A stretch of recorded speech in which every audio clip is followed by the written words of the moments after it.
Se você está pensando em migrar para uma distribuição Linux e está meio perdido com esse monte de opções que tem por aí, esse episódio do Geocache foi feito para você. Hoje nós vamos conversar sobre os diferentes tipos de ciclo de lançamento que as distribuições Linux têm para que você possa escolher com mais propriedade qual vai ser o próximo sistema operacional do seu computador.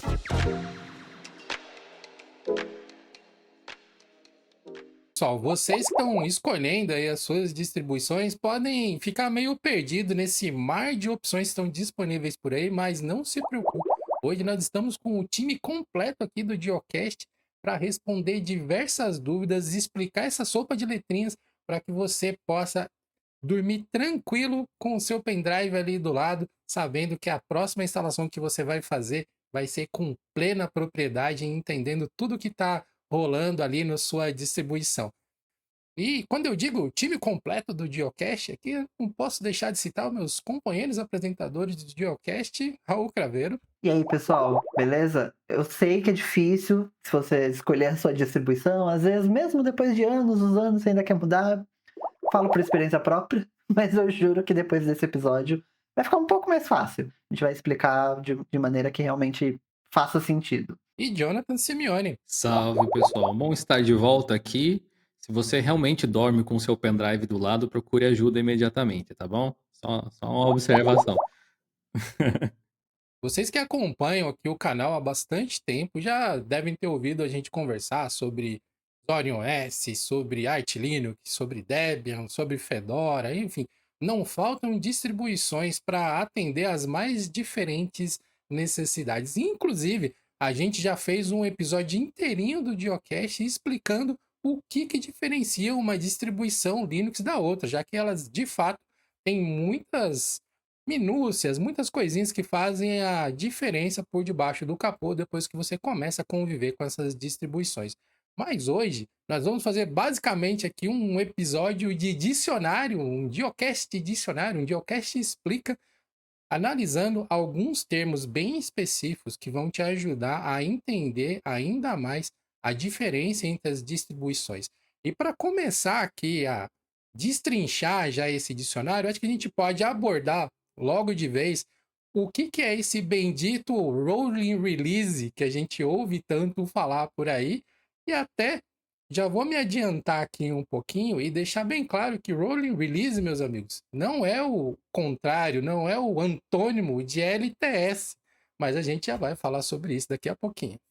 Me ajude, Gil, como que a gente pode explicar aqui para o público do Geocache esse lance aí de rolling release, né? Sendo que o Arch provavelmente é uma das distribuições rolling release mais conhecidas, talvez. Acho que a gente pode afirmar isso assim com uma certa tranquilidade. Bom, o Arch Linux que você mencionou talvez seja um dos melhores exemplos, apesar de não ser a única distribuição assim. A gente vai falar de alguns outros termos que fazem parte desse meandro aí de rolling release e tudo mais, mas a imagem que você precisa ter em mente, acredito, para você entender o que é rolling release, simplesmente é talvez traduzir um pouco as palavras na sua mente. É um lançamento constante, é um lançamento contínuo, digamos assim. Nada diz respeito à versão do software. Não quer dizer que é a versão mais recente, não quer dizer que é a versão mais antiga, simplesmente quer dizer que é um software que recebe atualizações constantes. É só isso, não tem realmente nenhum outro segredo. Claro que quando aplicado dentro de um contexto, melhor dizendo, de distribuições Linux, as coisas ficam mais complexas porque os softwares não são feitos pela mesma empresa, né? Não são feitos pela mesma pessoa, pela mesma equipe, pela mesma comunidade ou algo assim. E aí é trabalho dos empacotadores, das pessoas que fazem as distribuições em si, entregar as atualizações para os usuários com um conjunto de pacotes que não necessariamente estão nas últimas versões de cada um, alguma coisa assim, mas que uma vez que você instalou o seu sistema, em tese ele simplesmente vai receber updates ao longo do tempo. E uma característica de distribuições rolling release é que elas não te obrigam a reinstalar elas para que você possa ter essas atualizações ou fazer um grande upgrade, digamos assim, uma coisa comum de acontecer no mundo Ubuntu, a gente vai detalhar um pouco mais depois, mas é você ter, digamos, a gente está em 2024, a gente teve o Ubuntu 23.10 em outubro do ano passado e tivemos o Ubuntu 24.04 em abril desse ano. Essas são duas versões explicitamente diferentes do Ubuntu e que quando você fizer upgrade de uma para outra, você vai receber uma grande atualização de software. Vários pacotes, a própria interface vai mudar de versão, muito provavelmente. Uma distribuição que é rolling release, ela vai passar pelas etapas de atualização ao longo do tempo. Você não iria precisar esperar, nesse caso, 6 meses para receber esses updates. Supondo que o Ubuntu lá do ano passado tivesse o GNOME 45, esse desse ano tivesse o 46, você só iria receber o GNOME 46 nesse update. Uma distribuição rolling release tipo Arch, como você mencionou, você iria receber a atualização do GNOME 46 muito próximo do lançamento oficial do GNOME 46, que aconteceu entre esse período de tempo. Supondo que sejam essas versões mesmo, não tenho certeza dos lançamentos, mas é só para dar um exemplo. Acho que é isso, é um software de lançamento contínuo. Isso é rolling release. O contrário disso, que as pessoas acham que é o LTS, não é. É o Point Release, que são os lançamentos pontuais. E como o próprio Gil disse, o Ubuntu é um grande case de um Point Release. Porque eles são várias versões separadas. Tipo, independente de como funciona lá o desenvolvimento, se eles estão usando o mesmo pacote embaixo, mas tipo, eles vão lançando de maneira pontual. É o Ubuntu 22.04, 22.10, 23.04, 23.10. Debian também, né? Debian 10, 11, 12. E entender também que por mais que aqui a gente está falando no cenário de distribuições Linux, isso é um formato de desenvolvimento. Então você pode usar, por exemplo, o OBS Studio, que tem o OBS Studio 29, 30, 31. É um point release. A gente pode aplicar esse cenário em qualquer outra aplicação. A gente pode também, por exemplo, o macOS. Tem o macOS 11, 12, 13, 14, 15. É um point release também. Não é exclusivo de distribuições Linux. Apesar da gente falar muito nesse cenário, porque tem várias maneiras de fazer uma distribuição Linux. Então, tipo, tem as rolling releases, as point releases, mas é basicamente isso. É a maneira como cada distribuição está distribuindo as versões do sistema, né? Ou a falta de versão, no caso do Arch Linux. Eu acho importante pontuar uma coisa que pode gerar confusão, e aí não é culpa do Raul nem minha também, simplesmente é assim que o mundo é. Não muito óbvio às vezes, não muito objetivo, mas não dá para se fiar somente na existência de números para dizer que uma coisa é point release. Por exemplo, navegadores de internet são um ótimo exemplo, eles são rolling release. Você instalou uma vez e recebe updates constantemente. Esse é o plot de ser rolling release, não tem a ver com os números ou com coisas assim. Porém, se você for lá no sobre do seu navegador, você vai ver a versão do Chrome, do Firefox ou qualquer coisa que você utilize aí, ele vai ter lá um númerozinho. E daqui a pouco, daqui uma semana, vai ter uma atualização, um incremento naquele número e um incremento maior e tudo mais. Existem aí as atualizações major e as atualizações minor, no caso dos navegadores. As majors são as que mudam o número grande que fica na frente e as minors são as que mudam o que vem depois do ponto, geralmente. Então, digamos que você esteja no Chrome 128.100 e alguma coisa e uma atualização minor que corrigiu um bug, mas não adicionou recursos, não modificou coisas, vai modificar esse número depois do ponto. Uma atualização maior que traz recursos novos ou alguma coisa um pouco mais significativa tende a trazer um número maior para indicar em que versão do navegador você está, se você está atualizado ou não. O próprio Arch Linux tem numeração também, mas é mais relacionado à data da compilação da ISO que você está baixando do que a versão do Arch em si. Até porque, curiosamente, o Arch não tem pacotes, você escolhe o que você vai instalar nele. Então, não dá para saber se você está numa versão atualizada ou não antes de instalar, propriamente dita. Não seria tecnicamente possível ver isso antes. Mas, enfim, tem essa questão que é importante ficar observando, porque a questão de point releases é que elas demoram para sair, geralmente. A questão é quanto tempo, né? O navegador muda de versão a cada mês, mais ou menos. A cada 4 semanas, 6 semanas, alguma coisa assim, se eu não me engano. Já o Fedora, por exemplo, leva 6, 8 meses. O Ubuntu também, 6 meses por aí. O próprio Linux Mint, ele é uma rolling release misturado com point release. Aí vai ficar cada vez mais confuso, mas a gente vai tentar decifrar tudo isso aí.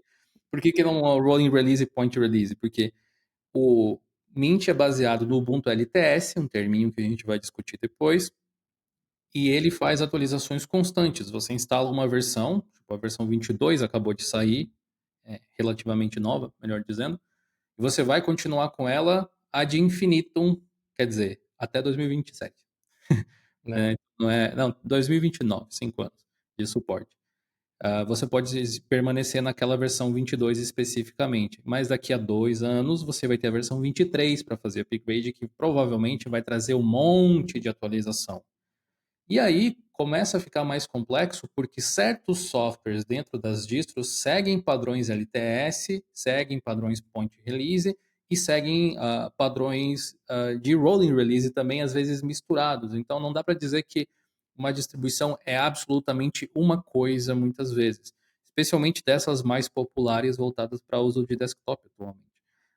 As distribuições mais assim, base das outras, quem assistiu o nosso podcast de tier list viu que a gente colocou Arch, Fedora e Debian lá no tier S, se eu não me engano, era. Uhum. Elas são base das outras distribuições e elas são alguns dos poucos exemplos que seguem essa filosofia de point release ou rolling release meio que à risca. Então, todo o repositório vai desse jeito. Mas se você instalar uma distribuição o próprio Ubuntu, o próprio Pop OS, o Mint, o Zorin, todos eles têm pequenas variações, o Manjaro também, eles seguem de um jeito diferente. Partes do sistema são uma coisa, partes são outra. E cada projeto tem o seu próprio ciclo de lançamento e as distribuições têm a ingrata missão, às vezes, de conseguir empacotar isso de uma maneira que seja entregue para vocês. Então, ainda pensando somente em rolling release e points release, né, lançamentos contínuos e lançamentos fixos, você meio que tem que pensar sobre qual modelo que você vai adotar. Caso você vá usar na sua casa, não faz tanta diferença, mas para quem está em ambiente corporativo ou toma conta de laboratórios de escolas, até mesmo na mão de obra de você fazer a gestão de tudo isso.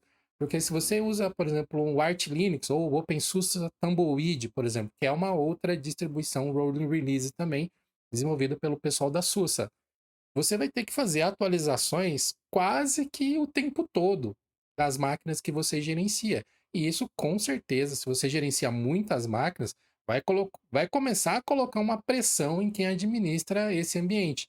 Eu administrei durante algum tempo um parque de máquinas que usava Mandriva.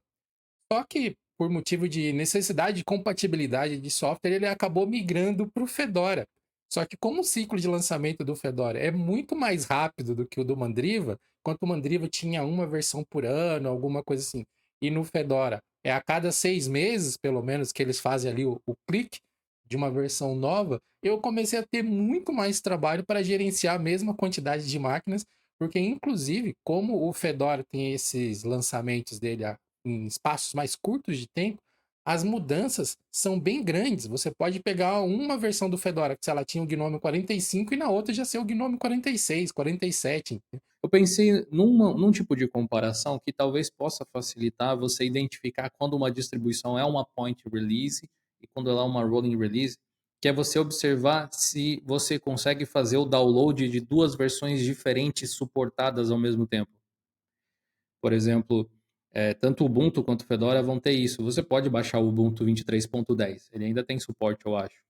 Até se não tem suporte, ele está acabando, talvez porque agora em outubro chega o Ubuntu novo, né? E você tem a LTS, e você tem as outras LTS antigas também, que são versões que você pode baixar. E o Fedora também, atualização, ele mantém o suporte a uma versão por cerca de um ano, mais ou menos, se eu não me engano. Então você pode realmente ter o Fedora 39 e o 40 instalado em máquinas diferentes e os dois vão estar atualizados e funcionando, não tem nada de errado. Não é que você está usando uma versão defasada do sistema, não. São duas versões diferentes, são point releases diferentes. Já não tem como baixar duas versões do Arch Linux, você só tem uma para baixar. E aí ele vai estar atualizado ou não, igual o Raul falou, mas eu acho que talvez isso facilite um pouco nessa questão de você identificar se algo é point release ou não. Você pode baixar duas versões diferentes, talvez do OpenSUSE Leap, mas você não pode baixar do Tumbleweed, que é o rolling release. Assim como você só tem um Debian Seed, mas você pode baixar o Debian 12, o Debian 11, enfim. Agora, os próximos termos que a gente vai discutir, eles também têm um impacto muito grande na forma como você vai lidar com as distribuições no seu dia a dia. E aqui, de novo, acontece algumas, como eu posso dizer, algumas confusões, porque são termos que normalmente vêm associados com outras coisas, na qual ele simplesmente não se compara. Eu acabei de falar lá para vocês do Rolling Release e do LTS, sendo que o Rolling Release e o LTS não necessariamente têm alguma relação entre si. Mas, para matar de vez agora esse assunto e você sair daqui entendendo o que cada termo significa, agora a gente vai explicar as diferenças entre LTS, entre Bleeding Edge e também as distribuições que não são nenhuma coisa nem outra, porque tem um monte assim por aí, né? Ou são as duas coisas, né? Difícil de dizer. É curioso porque o Windows, se você parar para pensar, se você pensar em Windows plataforma, ele é point release, né? Windows 7, Windows 10, Windows 11. Mas o Windows 11 ou Windows 10, ele é rolling release, porque você instala uma vez, ele vai atualizando ali ao longo do tempo. Então ele consegue ser as duas coisas. E o Windows é LTS também, porque ele tem 10 anos de suporte no mínimo, se eu não me engano. E então ele é um sistema que pode ser um point release, se você olhar o big picture, mas individualmente ele é uma rolling release LTS. Então, LTS basicamente é uma sigla para Long Term Support, é suporte de longo tempo. Acho que foi um pouco simples de explicar esse caso, né? Mas eu acho que quando a gente fala de LTS, o principal nome que vem na cabeça é o Ubuntu, que a gente conhece os Ubuntu LTS. Que inclusive essa última versão que foi lançada, 24.04, é uma versão LTS. Então, se você instalar o Ubuntu 24.04 aí na sua máquina, você vai ter 5 anos de suporte. Isso falando do suporte grátis ali, usa o pessoal também. E depois eles vendem outros pacotes também. Tem o Ubuntu Pro, né? Que você consegue estender até 10 anos. Eu lembro que teve um membro uma vez que perguntou isso num Johnny Linux Responde. Tipo, beleza, 5 anos de suporte, mas o que significa o suporte? O que exatamente quer dizer que eles estão fazendo com o sistema? Então, pode ser uma tangente um pouco grande, complexa de se fazer, mas eu vou tentar simplificar um pouco assim. Como se trata de desenvolvimento de software, você não precisa pensar que é uma coisa única do sistema operacional, mas você não pode lançar um programa e dizer está pronto, né? Você tem que ficar sempre prestando atenção para atualizar ele, às vezes implementar funções e corrigir bugs de segurança, fazer patches e coisas assim que podem acabar tornando o software é vulnerável, né? De repente saiu algum novo zero day da vida aí que pode explorar algum pacote que você tem naquele sistema. Quando você diz assim, usa que eu dou suporte por 5 anos, 10 anos, seja o que for, quer dizer, não importa o que aconteça ao longo de 10 anos, eu vou estar ali cuidando para que esses pacotes sejam funcionais e seguros, e eu vou continuar atualizando eles para que você nunca esteja utilizando algo defasado. Mesmo que a versãozinha, o número do programa não evolua junto com o próprio sistema, tipo a versão do GNOME mesmo, significa que se tiver algum tipo de bug que afete a integridade do sistema, ele vai ser corrigido. Não só de segurança, mas às vezes de bugar alguma coisa, etc. Então, quando a Canonical lançou, digamos, vamos pegar uma versão mais antiga, o Ubuntu 20.04 LTS. Os LTS da Canonical do Ubuntu saem de 2 em 2 anos. Né? Aquela distribuição, se eu não me engano, tinha o Shorg como padrão. Se ela não tinha, a gente pode voltar para a anterior, a 18.04, alguma coisa assim.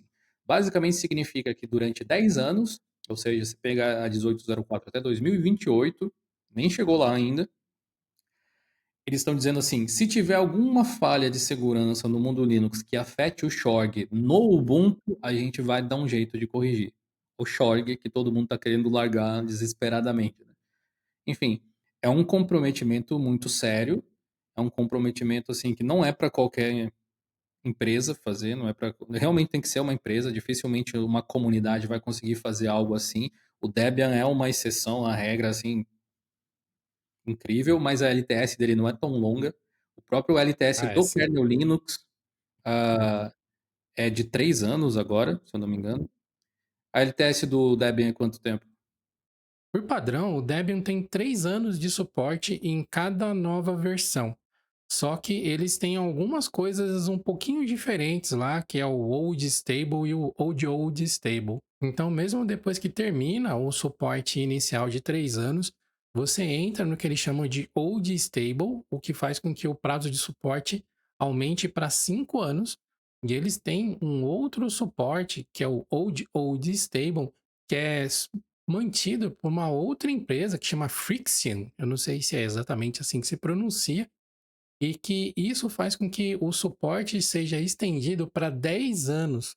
Então acaba meio que ficando dentro do padrão de mercado, né? Que é 5 e 10 anos no suporte estendido aí para cada nova versão do Debian. Que funciona, eu sei. O próprio Ubuntu também tem o Old, mas aí eu tenho uma dúvida que eu realmente não sei se você souber me explicar. Esses repositórios Old, eles não são mais depurados, né? Eles não são mais empacotados, cuidados, testados. Eles servem para você botar o negócio para funcionar, simplesmente. Se tiver um bug naquele pacote, ninguém vai corrigir ele, imagino. Obviamente a equipe é bem menor. Então eles vão receber bugs, correções de segurança, tipo, sei lá, aquela do XZ lá. Se fosse o caso de ter um pacote, né, comprometido numa old stable, eles teriam correções do tipo zero day, porque daí a gente entra dentro de um tópico aqui que o Raul falou sobre o suporte, o que significa o suporte, que é o hardware enablement, né, que o Ubuntu até tem um tipo de kernel específico que ele lança para as LTS dele, que é para permitir que esses softwares continuem rodando em hardwares novos. São softwares que já foram lançados há 10, 15 anos, mas provavelmente se você tentar instalar ele no computador moderno, ele vai funcionar. E as old stables do Debian funcionam dessa forma também. Eles continuam recebendo atualizações e correções para que elas continuem funcionando mesmo em hardware novo. Então, O kernel HWE, né, que é esse aí, ele tem essa função de, beleza, a minha LTS vai conseguir suportar essa placa de vídeo que acabou de sair, né? Ou saiu faz alguns meses, só alguma coisa assim, que foi projetada depois do sistema já ter atingido o mercado, né? Enfim, então significa que você vai se comprometer com o seu cliente, especialmente, né? Mas com um eventual usuário do seu sistema, que você vai manter as coisas funcionando de uma forma segura por todo esse tempo. Não necessariamente você vai trazer updates que vão acrescentar alguma novidade, alguma modificação mais superficial, alguma coisa assim. Às vezes o pessoal reclamava que o Debian era meio antigão, né, parecia antigo e tal, por causa disso, né? Ele mantém, no Debian Stable especificamente, ele mantém um certo grupo de pacotes naquela versão, ele meio que congela naquela versão. Eles recebem updates, não é que eles não recebem updates, mas eles só recebem updates para coisas mais críticas. Se tiver uma feature nova, alguma coisa assim que só iria acrescentar uma certa perfumaria no negócio, ou seria às vezes até um recurso que para alguém seria útil, alguma coisa assim, mas que poderia de repente comprometer o sistema, ou abrir brechas que antes não existiam e tal, ele recebe esse segura aí, irmão, né? Tem um vídeo a respeito do Debian onde eu explico de uma forma um pouco mais detalhada o processo de mudança de repositório do estável para o testing, para o stable, que é interessante de ver depois. E é uma coisa que realmente segurava um pouco o Debian para usuários finais até o advento do Flatpak. E, né, desconsiderando que os usuários mais avançados sempre deram um jeito de fazer backport, usar pacotes diferentes, mas de uma forma mais oficial, mais segura até mesmo, de você não criar um Franken Debian, igual o Ed mostrou como fazer, inclusive, seria desse jeito. Né? as LTS elas prezam pela estabilidade do software. Mas não é estabilidade no sentido de não trava. O software nunca vai dar problema. Isso é um erro comum de interpretação também quando a gente fala de distros estáveis. O estável, nesse caso, o estável nesse contexto, ele quer dizer que ela não muda.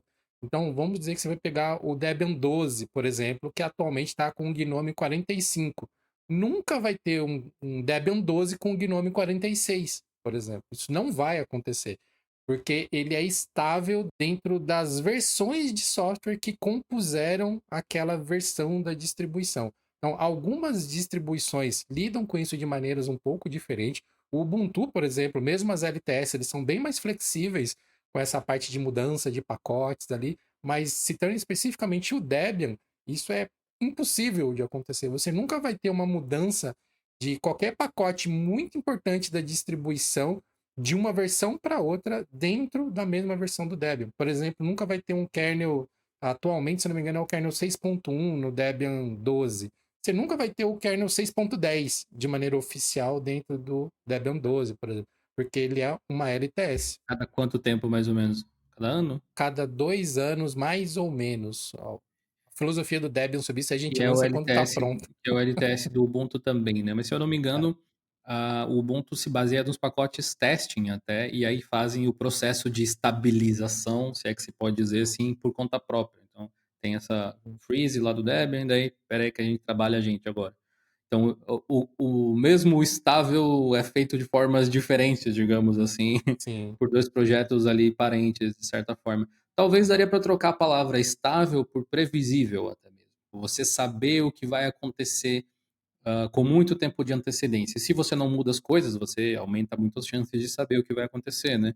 Você adiciona menos entropia no negócio. Vai demolir as coisas menos com o tempo, sabe? É menos provável que dê algum tipo de problema assim. Outra coisa a respeito de LTS que vale a pena mencionar é que também é um termo de mercado, não é um termo de distribuições Linux. O Long Term Support existe em vários outros sistemas operacionais e softwares individuais também. O próprio Windows que eu falei antes é um exemplo também. Existem versões de longo. Na verdade, todas as versões do Windows são LTS, eles têm um longo tempo de suporte, tirando alguma outra específica que a Microsoft fez para algum dispositivo, talvez alguma coisa assim. E o termo LTS não tem junto com ele um tempo definido. A empresa, o grupo que desenvolve o software é que diz, não, a gente tem um longo tempo de suporte e o nosso longo tempo é essa quantidade de tempo aqui, sabe? Mas existe um certo consenso no mercado, talvez até uma coisa que as pessoas, as grandes empresas passaram a esperar, que longo tempo de suporte hoje em dia é você se aproximar de 10 anos, porque as distribuições enterprise chegam próximo disso, o próprio Windows também, é mais ou menos nesse sentido, mas não necessariamente quer dizer isso, né? Se eu não me engano, as próprias distribuições derivadas do Ubuntu, como o Lubuntu, que é a versão com LXQT hoje em dia, ela, mesmo a versão LTS, que usa aquela base da Canonical, tem apenas 3 anos de suporte, não 5. Então, vale observar como cada projeto trata as coisas, né? O Linux Mint ele não oferece os 10 que o Ubuntu Pro poderia oferecer, mesmo sendo baseado no Ubuntu, oferece 5 somente. Inclusive, trabalhando só com versões LTS. Toda versão do Linux Mint é uma LTS sempre. E aí, a cada 2 anos, você tem um lançamento que você pode migrar para ele se quiser. E ele vai jogar, digamos, o deadline, o prazo de você atualizar para mais para frente. Mas muito provavelmente não é por isso que as pessoas atualizam, né? Elas atualizam pelos recursos novos e aquela coisa toda. E ainda complementando isso, a gente pode dizer que o suporte estendido, vamos trazer para um termo mais mundano, ele está presente em praticamente tudo quanto é tipo de produto. Você pode comprar uma TV e comprar suporte estendido, você pode comprar um celular e comprar suporte estendido. É mais ou menos o mesmo conceito, mas é aplicado de maneiras diferentes, né? Porque para você estender o suporte em caso de defeito a um produto físico que vai além da garantia prevista por lei, essas coisas assim. Não é exatamente a mesma coisa, É, mas é um paralelo dá para fazer esse factível. paralelo. Bom, um software que as pessoas nem às vezes não se dão conta que existe uma versão LTS, talvez quem usa Debian sim, ou outras distribuições que são assim, que é o Firefox. A versão ESR do Firefox, eu acho que é justamente Extended Support Release, né? Eu acho que é alguma coisa assim. E se você for ver a versão que ela tá, comparado com o Firefox que você baixaria do site ou que você baixa do Flatpak, do Snap, ou alguma coisa assim, ele geralmente é uma versão bem mais anterior do que a mais recente. Isso não significa que ela é insegura. Esse é justamente o ponto. Só significa que ele não vai receber novos recursos que as versões mais recentes do Firefox receberam para manter a previsibilidade de longo prazo, para caso você precise de um navegador que sempre vai funcionar para alguma coisa. É o caso de você homologar um software para rodar dentro de um determinado ecossistema, por exemplo, com a promessa da Mozilla e dentro do caso do Debian também, por exemplo, de que se existir algum tipo de problema técnico, uma falha, alguma coisa que explore o Firefox ESR, ele vai receber um patch para corrigir esse tipo de problema dentro do tempo previsto ali de suporte. É possível, no entanto, que softwares dentro de uma release do Debian, eu acho que talvez o Ed tenha visto algo assim, em raríssimos momentos, talvez com navegadores seja até um pouco mais possível, que eles atualizem de LTS para outra LTS, por exemplo, para garantir que você tenha ainda aquela consistência desejada, porém receba um update que também é necessário, sabe? Nunca vai ser só porque eu quis, mas tipo, precisa atualizar porque tem uma falha que não tem como corrigir na versão anterior, aí o Debian vai atualizar também. É raríssimo acontecer algo assim, mas se eu não me engano já aconteceu com o próprio Firefox. Os navegadores, eles são animais à parte nesse ecossistema, porque eles precisam seguir ciclos de lançamentos diferentes, porque, enfim, Ele só hoje pode a entrar por problema, geralmente, né? exatamente. Então, você utilizar um navegador que está numa versão sem um patch de segurança, alguma coisa assim, pode te expor todo tipo de problema. Então, a maioria das distribuições faz muitas concessões em relação aos navegadores. E uma outra peça de software que também recebe muitas concessões nessas distribuições são os drivers. Porque, como a gente disse, para poder funcionar uma distribuição estável, né, uma old stable do Debian num hardware moderno, você vai ter que ter os firmwares da AMD, você vai ter que ter os microcódigos da Intel, ou os firmwares da Nvidia, que seja. E isso raramente vai ter uma versão LTS. Os drivers, normalmente, eles são atualizados no formato rolling release. No, Né? no A caso do Nvidia, driver open source, acho até que até fica, né? Eu acho que o Mesa, provavelmente no Debian, deve ser um pouco mais ah, antigo do que o Mesa Git, né? Não vai ser tipo o Arch Linux. Mas acho que isso não acontece com a NVIDIA porque os módulos, porque são módulos, né? Justamente, né? São coisas à parte que você pode acoplar no kernel. Então, desde que ele seja compatível com o kernel que o sistema está rodando, você vai sempre ter o driver da NVIDIA mais recente ou muito próximo disso, né, que os desenvolvedores considerarem estável o suficiente para estar ali, mesmo tendo uma versão mais antiga do Debian. Enquanto para drivers da AMD e da Intel também acho que isso não acontece necessariamente no sentido de trazer a versão mais recente. Não quer dizer que seja antiga, que não funcione, só não é a versão mais recente, né? Tem várias distribuições que têm uma montagem diferente, né, como você falou. O Ubuntu em particular, ele serve de base para sei lá quantas distribuições, dezenas de distribuições, mas ele é consideravelmente diferente do Debian em vários aspectos. Um deles é o kernel. Eu lembro que em 2010, 2012, talvez, a Canonical estava querendo mudar o kernel Linux para chamar kernel Ubuntu. Gerou muita polêmica, porque vai tirar Linux do nome, não quer mais ser associado com Linux. Pena que eles não fizeram. Se tivessem feito, talvez tivesse dado bom, porque o nome Linux nunca ajudou a levar as coisas para frente, né? Hoje em dia talvez esteja um pouco mais brando, mas geralmente as pessoas viam que era Linux e já ficava meio, enfim. Não sei o que mudar o nome da compilação ia fazer diferença, porque ia continuar usando Linux, enfim. A questão que eu queria trazer é o seguinte: se você acessar o kernel.org, o site onde você pode baixar o código-fonte do kernel gratuitamente, do kernel Linux, você vai ver que existem versões LTS do kernel Linux também. E as versões LTS do kernel, hoje em dia, tem 3 anos de suporte só, se eu não me engano. Eles mudaram não faz muito tempo. Ou seja, como é que a Canonical consegue ofertar 10 anos de suporte para o Ubuntu? O Debian oferta 6 e mais uns quantos lá nas old releases. Red Hat faz 10 mais 2 também, chegando a 15 anos. Como é que essas empresas fazem isso se o kernel em si não tem esse suporte? Aí vem, possivelmente, uma das grandes mágicas do open source. O kernel LTS do Ubuntu não segue a branch do kernel Linux diretamente. Eles fazem uma cópia, né? Fazem um fork deles, a Canonical trabalha em cima disso.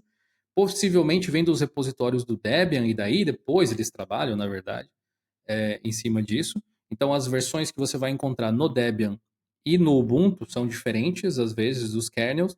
E o kernel do Ubuntu LTS não é necessariamente o kernel LTS lá do projeto do Linux, necessariamente. E é esse kernel aí que eles se comprometem a fazer patches. Por isso que eles têm lá na empresa engenheiros de kernel e coisas desse tipo. Ou seja, vem do Linux, mas não é o mesmo kernel que tem esse suporte LTS.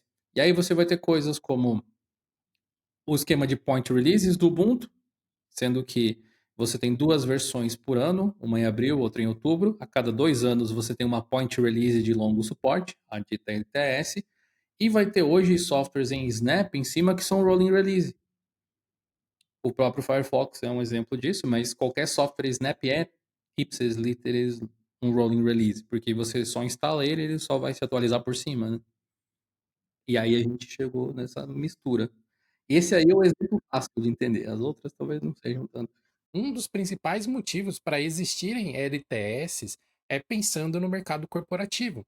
Porque quando você tem parques de máquinas gigantes que precisam ter uma certa previsibilidade e continuar funcionando, você manter a mesma seleção, né? A gente costuma chamar stack de software. Isso faz total diferença para que não impacte no negócio.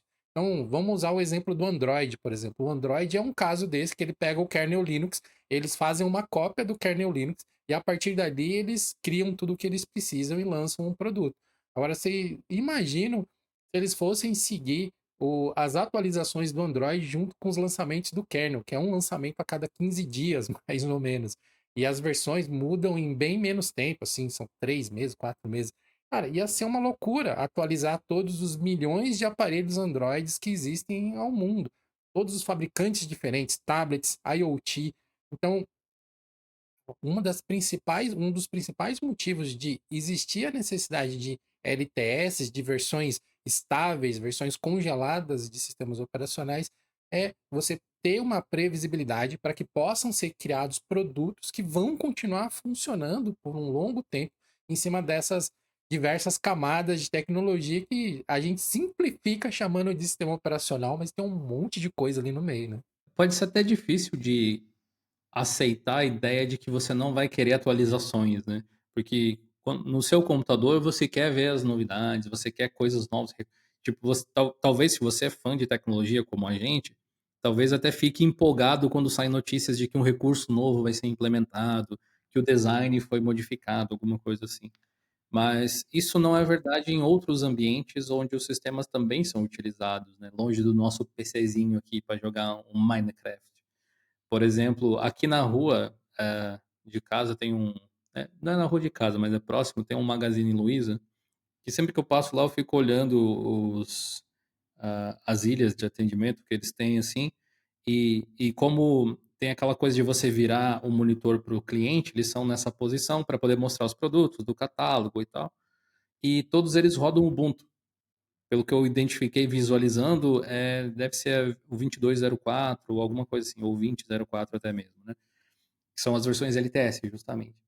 Aí, nesse contexto ali, aquilo que aparece na tela, para um leigo, é o sistema da loja, saca? Então, não é Windows, não é Mac, não é Linux, é o sistema da loja. E aquilo não tem vantagem nenhuma em você mudar o design. Tipo, atualizou, o nome novo é muito mais bonito do que aquele que o Ubuntu usava naquela época. Concordo. Mas que diferença faz para o cara que está ali atendendo o cliente, sabe? Ele só precisa que o sistema rode de forma previsível e esteja atualizado o suficiente para não ser um ponto de vulnerabilidade para a rede da empresa. O resto não importa. Se o ícone mudou, se o wallpaper está diferente, se o Gnome está um pouco mais rápido agora e tal. Isso são benefícios bem-vindos, sim, mas que vão fazer parte de uma atualização muito provavelmente no futuro, quando fizerem isso para toda aquela rede, ou pelo menos para toda aquela loja de uma vez, vai fazer uma manutenção técnica ali. Beleza, vamos atualizar tudo para manter as coisas com maior performance e tudo mais. E como eles usam muito navegador, imagino eu, para acessar o sistema, a intranet e para acessar a internet também, enfim, basicamente o que precisa é uma máquina de quiosque, né? É isso, Sim, literalmente. sim. Até porque na maioria desses sisteminhas, o sistema operacional em si, ele nem vai aparecer, né? Eles vão abrir o sisteminha da loja, ficar em tela cheia.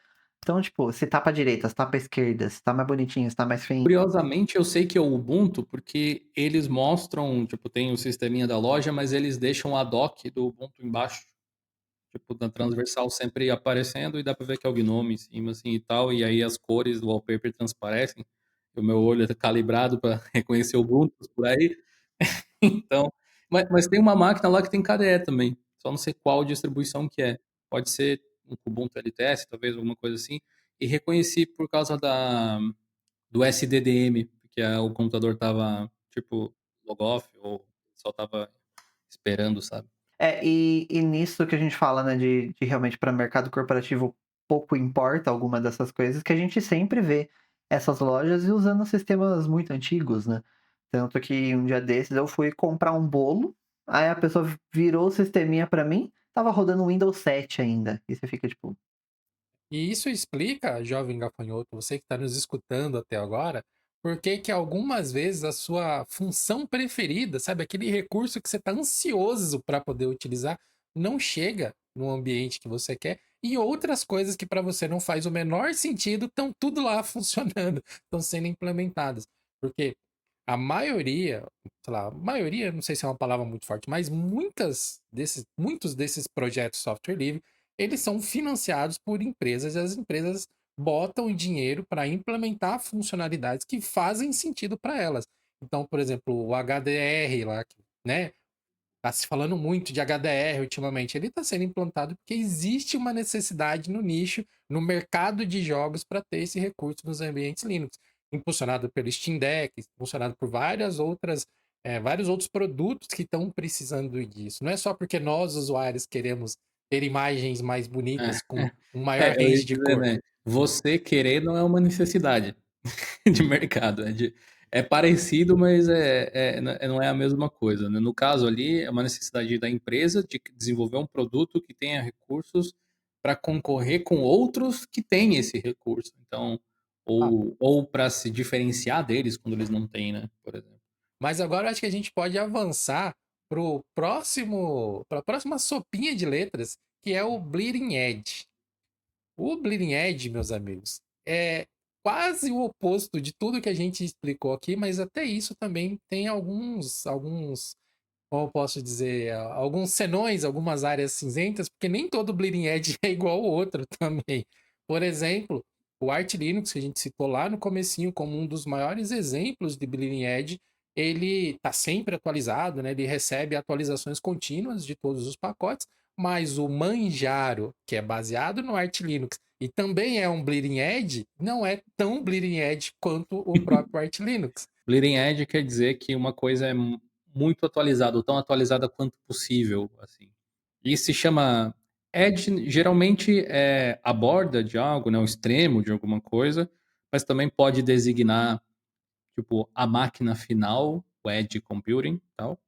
Mas o bleeding, que é tipo sangrando em inglês ou alguma coisa assim, dá a entender de que é um lugar pouco estável, sabe? É um lugar que problemas podem ocorrer porque não houve tanto tempo de teste assim. Digamos, assim que o negócio ficou pronto, passou nos testes automatizados preliminares, ele vai para o usuário. E nesse contexto, muitas vezes a própria comunidade Linux ajuda a testar os pacotes, né? Distribuições como o Debian também tem o seu Bleeding Edge, que é o Debian Seed, isso, que também chamado de Debian Unstable, Debian instável, né? A mesma versão.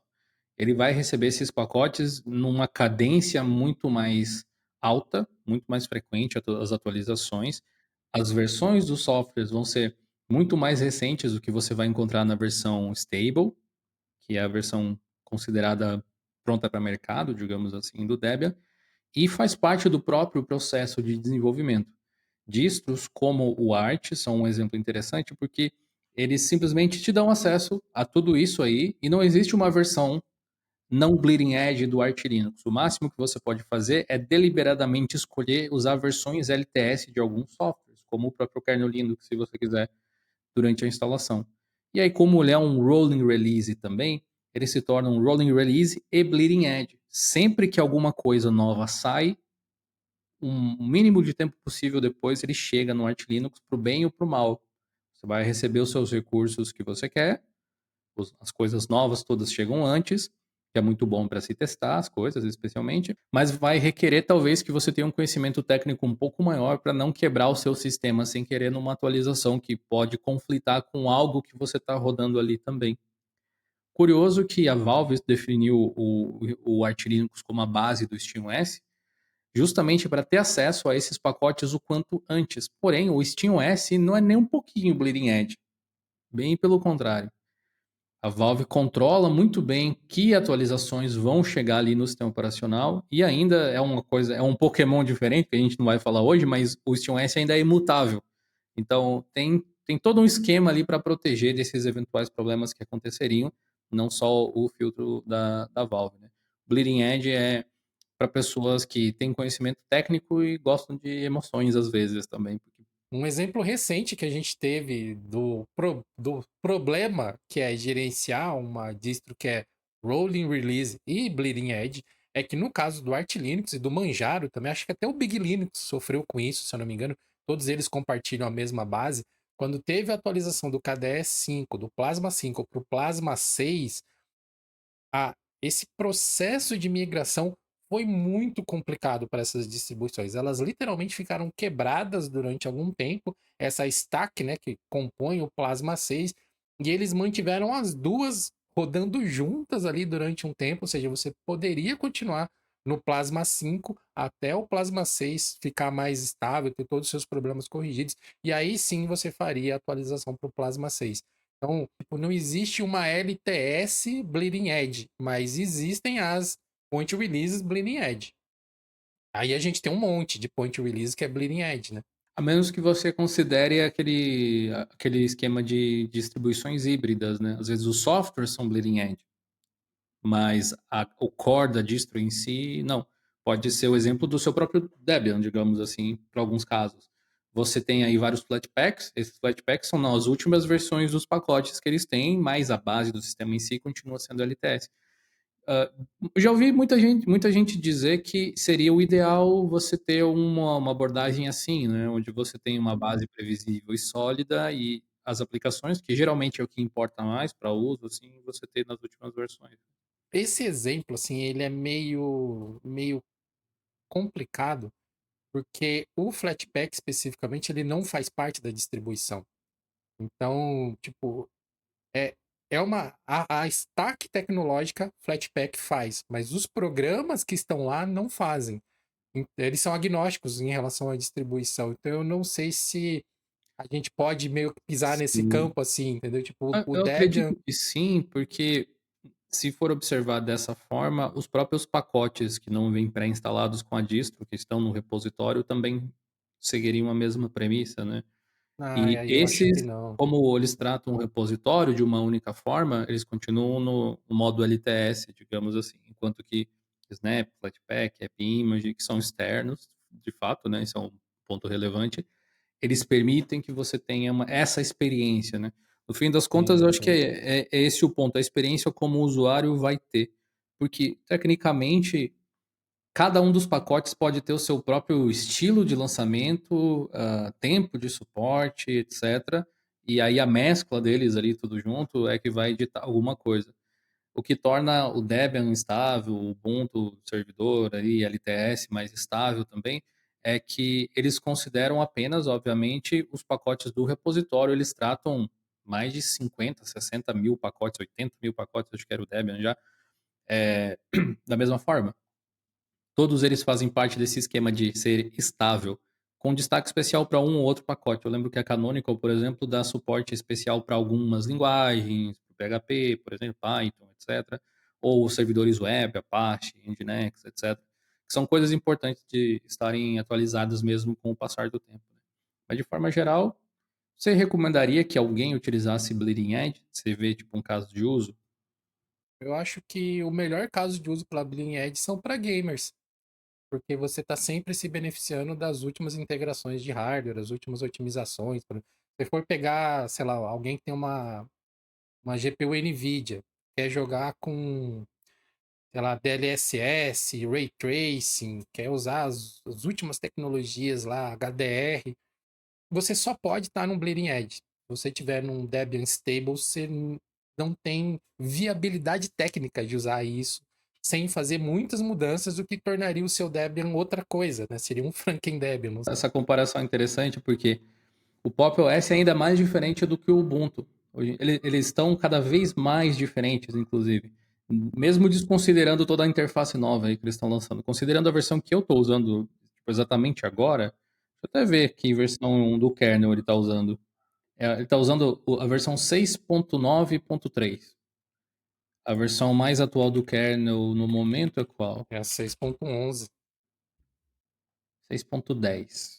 A ponto 11 é um RC ainda, então eles estão geralmente ali, uma versãozinha atrás do Bleeding Edge do lançado, né? Porque RC seria ainda tipo um beta, ainda instável para lançamento, né? Mas enfim, é uma distribuição que costuma misturar essas coisas. Então, drivers da NVIDIA, o Mesa, o AMD GPU, aquele i9 alguma coisa que é o driver da Intel, o kernel em si, eles são todos rolling release dentro do Pop! OS e meio que bleeding edge.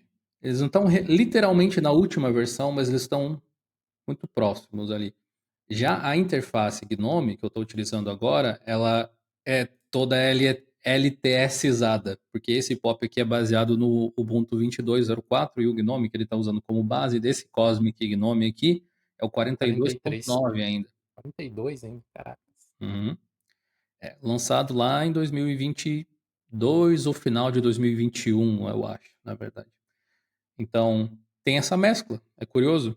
É uma mistura bem diferente. Aí você vai ter softwares Flatpak, Snaps que eu utilizo aqui, ou navegador, Chrome, por exemplo, que são literalmente rolling release e bleeding edge.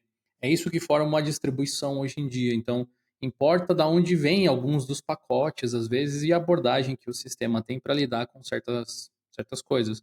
Eu estou utilizando esse sistema LTS desde que ele foi lançado, basicamente, ou seja, desde 2022 aproximadamente, e ele recebe essas atualizações de forma rolling, constantemente.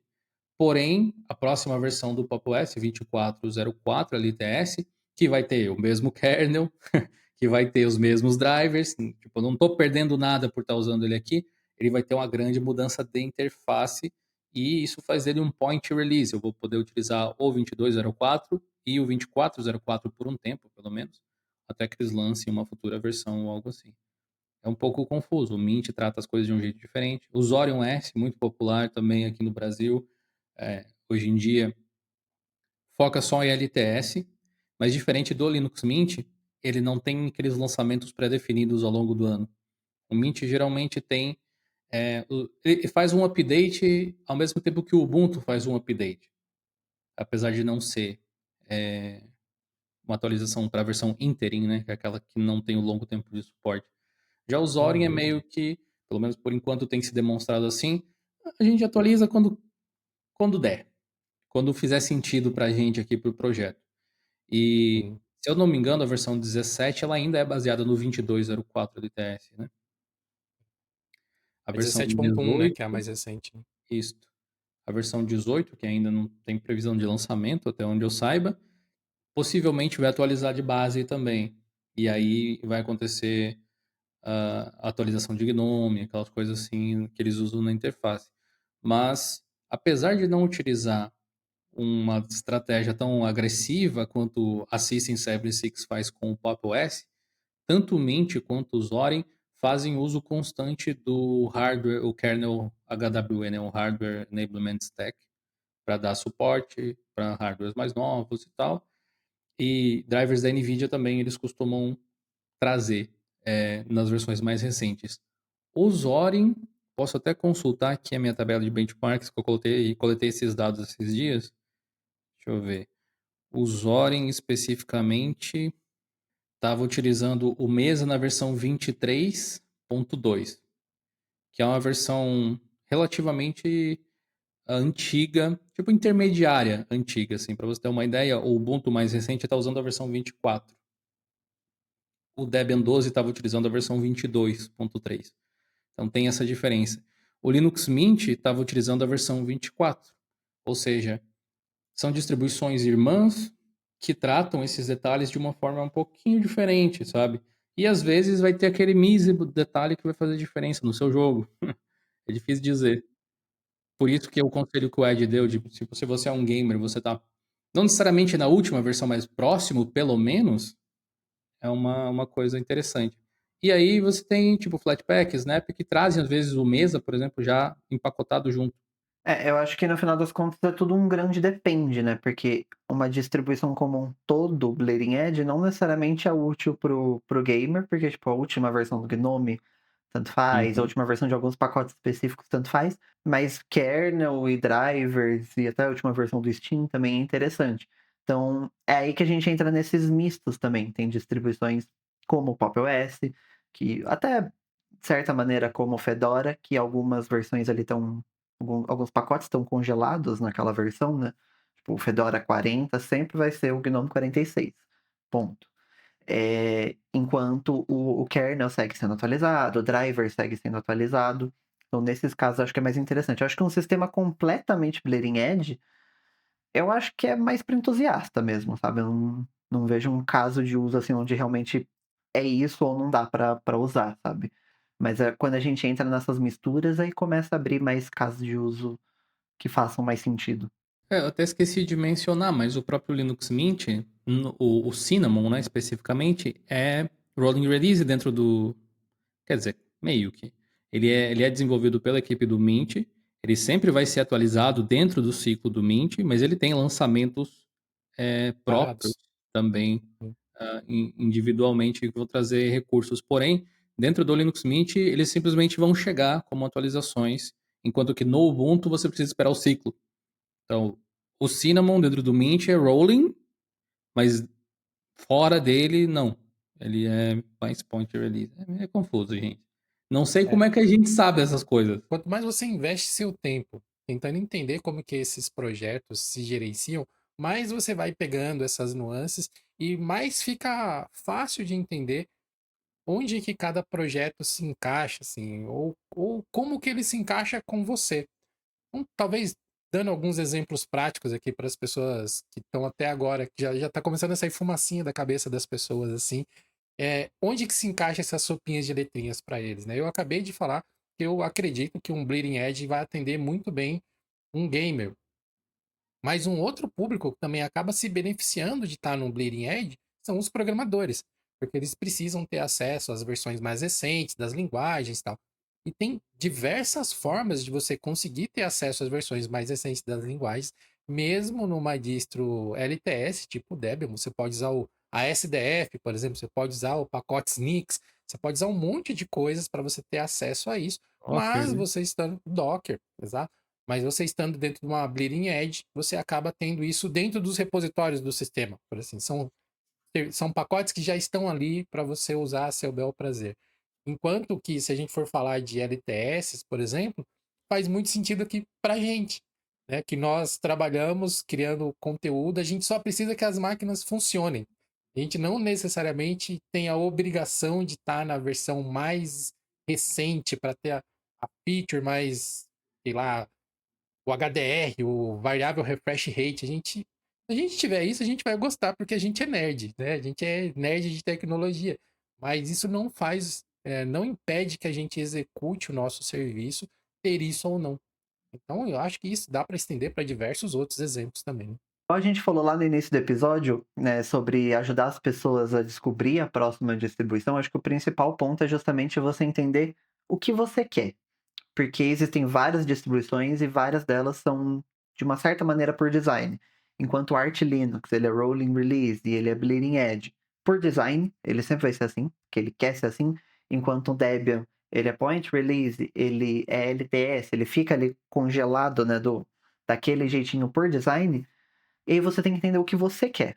Se você quer sempre ter a última versão do Gnome, você quer testar as últimas ferramentas, você quer ter acesso a tudo isso de maneira rápida, o Debian nunca vai ser uma distribuição para você. Mas se você precisa disso, se você precisa para colocar sei lá, num laboratório de informática, você vai colocar um computador, sei lá, para um sistema para sua avó mexer, por exemplo, e você tipo, quer um sistema que fique exatamente daquela maneira. Você ensinou ela a usar aquilo e ele não vai mudar aquilo, talvez um sistema assim seja mais interessante. Então, eu acho que o primeiro passo é você entender o que você precisa, quais são os seus usos, é, seja um uso pessoal, seja um uso comercial, o que for.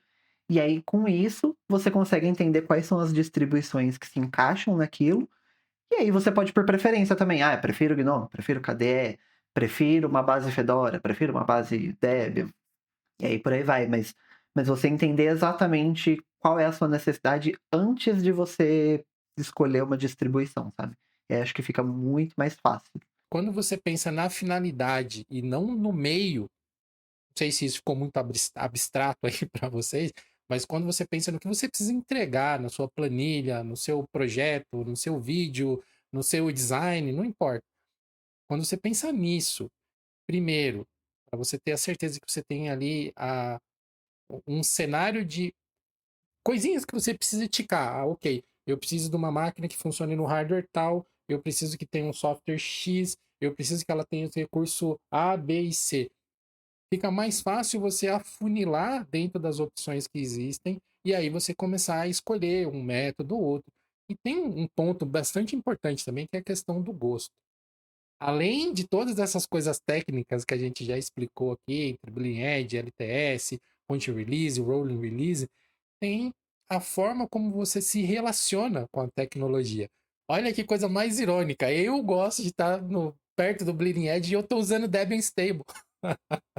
Então, é assim, mas aí entra num ponto que eu não sou mais um usuário que necessariamente está amarrado dentro da política da distribuição. Né? Tem o meu tutorial lá do Franken Debian. O meu Debian é uma atrocidade do ponto de vista do projeto Debian. Sei lá, se eu encontrasse algum cara do Debian na rua, esse cara ia me deitar na porrada, porque ele ia falar: Meu, você está fazendo um absurdo aqui. Cometeu Mas para alguns mim crimes. funciona. Para mim Sim. funciona. E eu consigo gerenciar isso dessa forma. O que não quer dizer que vai ser a melhor abordagem para todo mundo.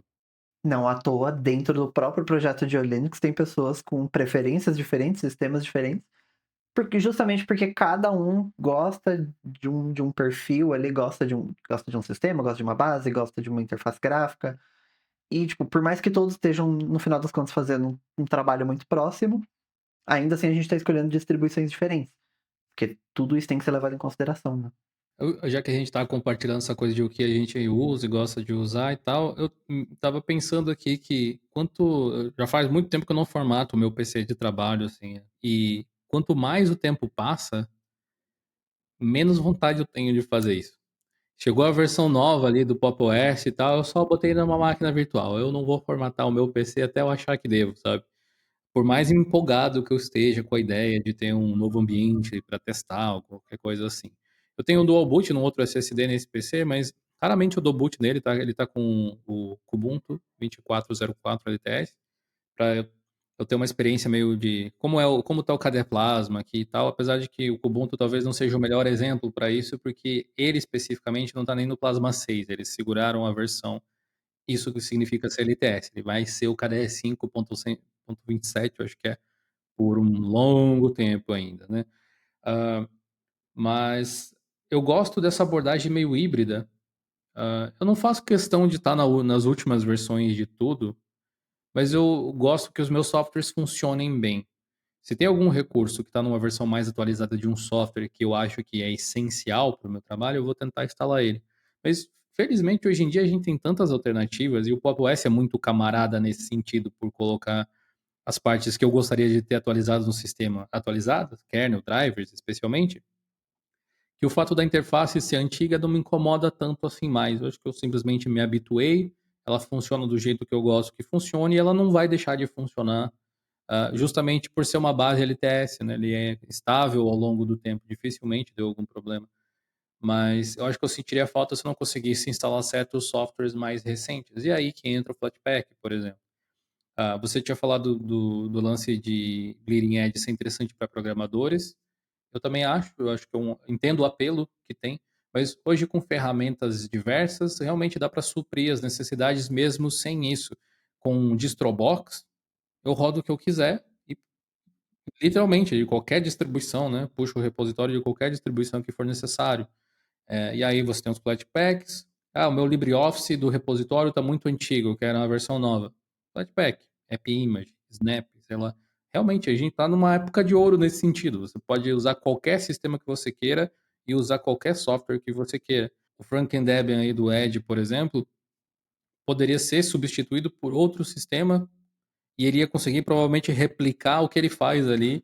Claro, tipo, respeitando como o sistema opera, né? Tipo, como se faz as coisas, mas eu quero dizer, a experiência final ia ser semelhante, ia ser próxima.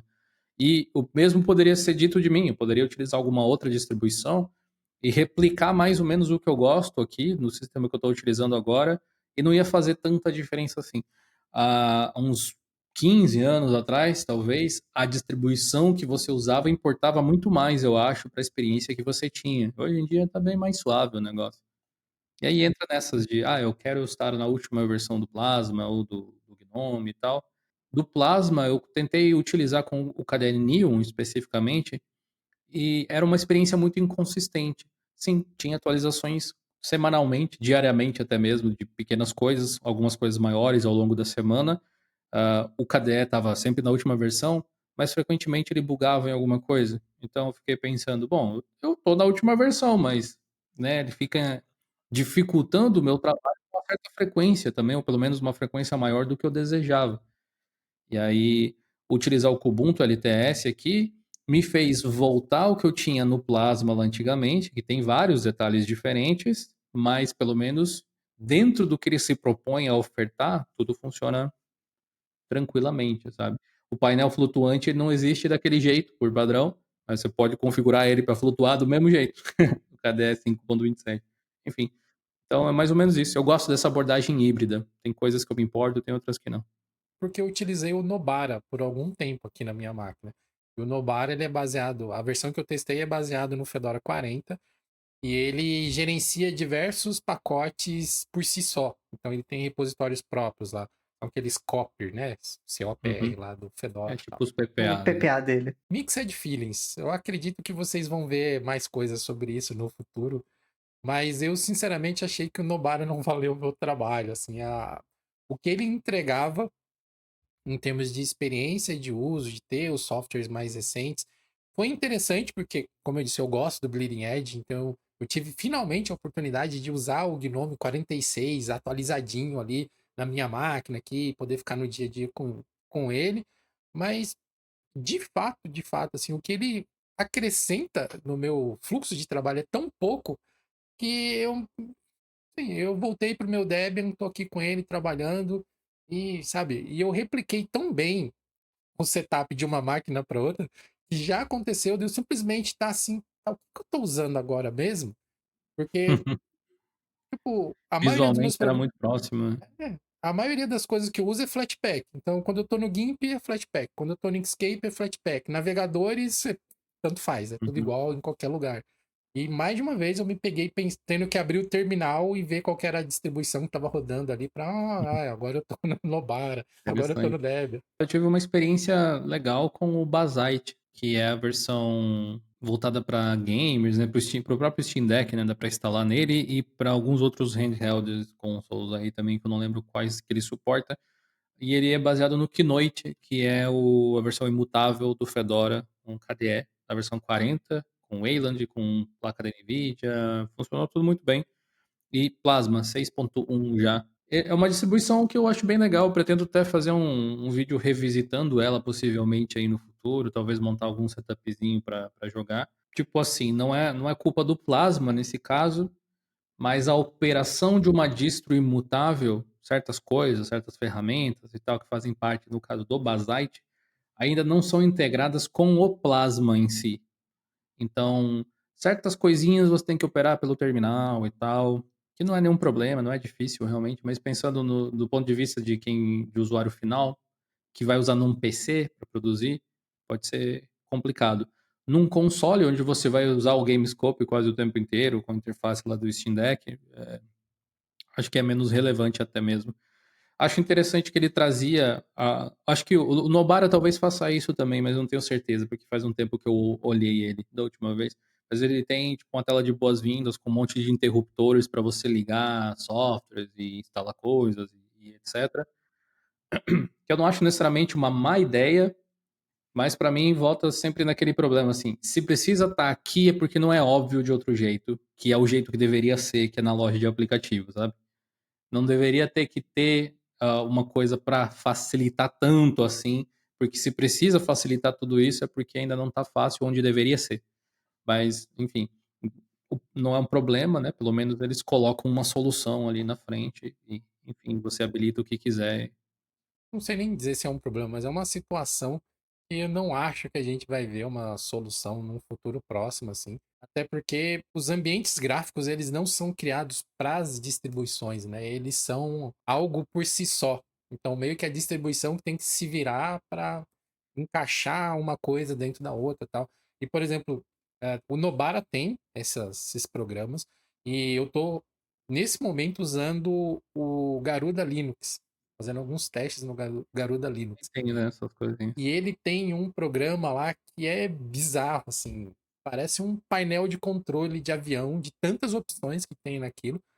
E as opções fazem sentido, as opções ajudam, mas tem tanta coisa para ligar, desligar, ativar, desativar, instalar, desinstalar, que eu acho que pessoas que estão tendo seus primeiros contatos com Linux e darem de cara com aquele ali, elas vão ficar meio intimidadas. Assim, até eu que já uso há mais tempo Linux, já sei mais ou menos o que eu preciso fazer ou não fazer na minha distribuição. Sim. Eu fiquei uns minutos olhando para aquilo, falei, caramba, mas é coisa para fuçar aqui, hein? E eu acabei fazendo só o que eu precisava e larguei ele pra lá, entendeu? Mas Uhum. é um convite a aprender mais coisas, mas ao mesmo tempo também é a porta para você quebrar a sua distribuição com poucos cliques. É, eu tenho a sensação que ferramentas assim, elas são melhores se elas não fazem parte do sistema por padrão. Tipo, eu quero mexer em um monte de coisa. Muito legal que isso exista, mas é legal que você possa adicionar esse recurso ao sistema, instalar alguma coisa assim, acho. Evita todo esse problema de quebradeira e adiciona a questão de que se eu quero fazer isso mesmo, eu preciso ir buscar um negócio. Muitas vezes pode estar na loja, tipo um clique, e você instala ele ali, e aí você abre a porta ali para fazer modificações. Na prática dá para quebrar o sistema dos dois jeitos, né? Mas eu acho que um tem um guardrail um pouquinho mais alto. Um exemplo que a gente não precisa nem ir muito longe para isso é o GNOME Twix. Originalmente, o GNOME Twix ele não fazia parte do sistema operacional. Hoje ele já vem pré-instalado na maioria das distribuições. Ele entrou dentro dos pacotes recomendados, né? Mas nem toda distro manda ele. Tipo, o Ubuntu não vem com ele, por exemplo, por É nem o padrão. Fedora. Fedora também não. Eles não vêm. É uma coisa talvez que o pacote geral de desktop do Debian talvez traga, porque ele traz um monte de coisa se você instalar tudo. É demais. Mas ele faz parte de um dos programas oficiais para você adicionar, porque se ele começa a ser tipo um mandatory, aqueles que precisam estar no desktop quando você instala, daí eu acho que é a forma errada de implementar. Se você quer settings, põe no settings, então, né? É, Agora, se você quer um bagulho para adicionar e você fazer modificações, tipo aquele do Windows lá, PowerToys, é isso. Tipo, você quer bagunçar o negócio? Baixa o programinha aqui. Porque por padrão você vai manter as coisas de um jeito um pouco mais são. Aí dentro das limitações que a interface vai promover. Eu gosto dessa abordagem. Tipo, entendo quem não gosta, KDE is life. Entendo. Tipo, mas eu acho que se fosse pensar para um produto de mercado, é mais saudável para o próprio produto ser restrito de algumas formas. Assim. Porque de início eu tinha muito isso de sair querendo testar tudo, então eu tive meu período de distro hopping. Então eu já testei muita coisa, já testei Ubuntu, já testei Elementary, já testei Mint. Acho Uhum. que só não testei Debian, pra valer mesmo. E Arch Linux eu nunca me dei bem também. Mas de resto já testei de tudo um pouco. Por fim, acabei calhando no Fedora, eu acho que é o que mais se encaixa assim, com o que eu gosto. E hoje também eu acho que um pouco do distro hopping acaba por causa de preguiça também, porque ficar reinstalando tudo, A idade configurando vai tudo de novo. chegando, você vai Então. dando prioridade para outras É, coisas. A só verdade é essa. pensar de ter que reinstalar tudo, ter que reconfigurar tudo, dá preguiça. Eu Tem que tô tem que numa. ver se o shell script de instalação tá funcionando ainda, ou fazer que nem o Não. Ed, que tem aquele tutorialzinho da hora lá, de você ir, Sim. assim, desde abrir o tutorial e ver o que você precisa fazer. É muito Ctrl+C, Ctrl+V, chegou nesse nível já. Então, tem um pouco disso também que eu estacionei no Fedora e ficou por isso mesmo. Não é um sistema perfeito, eu sei que tem seus problemas. Eu já tive minha parcela de problemas. Eu acho que, por exemplo, a questão de codec, ele não é o melhor sistema. Eu acho que o Ubuntu, por exemplo, faz isso muito melhor. É muito mais fácil de instalar, mas a questão é, eu já sei lidar com ele também, então por mais que ele não seja perfeito, eu consigo deixar ele de um jeitinho redondo. Então, isso não é necessariamente um motivo para eu sair do Fedora, que ele funciona, só é chato. Hoje eu estou num período de, tipo, será que devo testar Cadeia Plasma? Estou flertando com Cadeia Plasma, mas o Cadeia Plasma não está flertando de volta comigo. Então, por enquanto, por enquanto sigo no É, Gnome. essa é uma Tá na coceína que eu friendzone. sempre tenho também. Sim, foi colocado na friendzone pelo Cadeia Plasma. Então, por isso que eu ainda não falo, nossa, 100% não sai do Fedora de jeito nenhum. Eu ainda gosto muito do Fedora, eu acho que ele funciona comigo, e eu gosto justamente do fato dele ser um híbrido de tudo isso, sabe? Por mais que eu sei que no final das contas, lá no final do dia, para eu poder fazer meu trabalho, eu gravar e editar meus vídeos, eu estar no Gnome 46 não vai mudar nada. Eu gosto de saber que eu estou no Gnome 46, que eu estou na última versão, que quando sair o Gnome 47, tipo, 2 meses depois eu vou estar usando. Vai mudar alguma coisa na minha vida? Não. Mas gosto disso.